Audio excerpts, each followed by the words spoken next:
네, 전속 계약 문제로 갈등을 빚다 소속사 대표에게 성적 수치심이 느껴지는 문자를 받았다고 폭로한 방송인 클라라 씨. 소속사 대표였던 이규태 회장은 클라라가 계약을 위반해놓고 도리어 악의적인 주장으로 자신들을 협박했다고 고소를 했는데요. 이 과정에서 양측은 폭로전을 펼치면서 반전에 반전을 거듭했고 이규태 회장은 클라라를 협박한 혐의로 재판에 넘겨졌습니다. 하지만 그 이후 양측이 합의했다는 소식이 들렸고요. 급기야 한바탕 진흙탕 싸움을 벌였던 두 사람은 또다시 만났습니다. 그것도 서울 구치소에서 말이죠. 방송인 클라라가 방상비리로 수감 중인 이규태 회장을 만나러 구치소 면회를 간 것인데요. 도대체 왜 갔을까요? 또 거기서 무슨 말을 주고받은 걸까요? 지금 함께 이야기 나눠보도록 하겠습니다. 예, 류지연 앵커가 질문을 던졌습니다. 사이가 안 좋은데 왜 갔을까요? 어떻게 보세요? 예, 그 2014년 12월에 이제 전 소속사 폴라리스, 현재는 그 유명한 코리아나 아버지가 이순규 씨죠.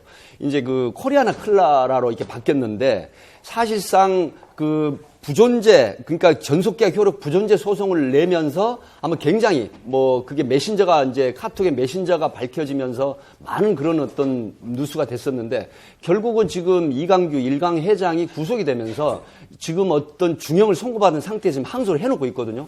그렇다고 하면 전략적으로 또 하나의 이런 부분이 유죄로 됐을 때 일강의 이규태 회장도 중형을 더해지는 것이고 그다음에 클라라는 지금 중국에서 활동을 하고 있는데 이런 부분으로 계속해서 오르내리면 결국 이미지에 치명상을 준다는 이런 분석이 있었다고 합니다.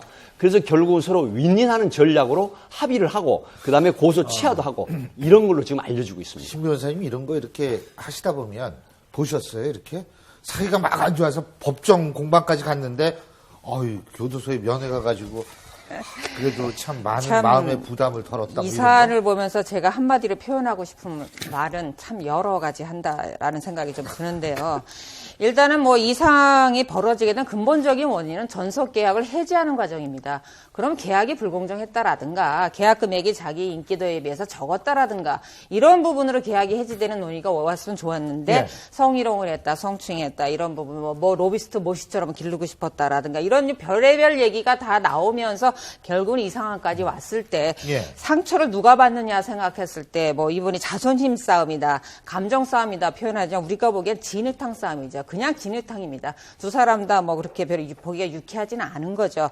근데 이런 사안이 일반인들 사이에서 흔히 있습니다. 본질을 벗어나서 이제 서로에 대한 폭로전으로 이어지는 경우가 많은데 결국은 그 결말이 아름다운 걸 한 건도 보지를 못했습니다. 다행히 합의가 됐다고 해서 다행이라 생각하고 중국에서 활동을 한다고 하시니까 돈 많이 버시고 다시 이런 일은 좀 없었으면 합니다. 여성으로서 별로 이렇게 유쾌하고 떳떳하진 않은 것 같습니다. 근데 이게 합의가 됐다고 해서 이규태 회장의 어떤 그런 지금 법적 진행 과정이 영향을 미치는 수 있는 건가요? 근데 사실 전혀 별개의 사건이기 때문에요. 네. 제가 볼 때 이제 이규태 회장이 지금 구속된 사안과 사실 클라라 부분에는 민사소송에서 발생돼 있고 성희롱, 성추행 부분에서 성폭행, 성추행까지 이어지면 형사적으로 처벌되지만 사실 희롱 부분은 사실은 이게 처벌이 되지 않는 부분이 있고요. 계약을 부당하게 했다고 해서 해지되는 과정에서 벌어진 일이 민사소송은 돼도 형사적으로 예. 불거지기는 힘듭니다. 다만 여러 가지 연루되는 것이 부담스러웠을 것으로 보이는데요. 그 물밑 협상은 사실 저희가 예상하기는 어렵죠. 그렇군요.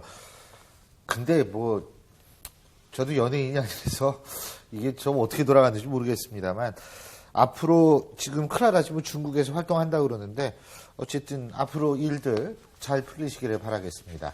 자, 오늘 네 분 말씀 여기까지 듣죠. 고맙습니다.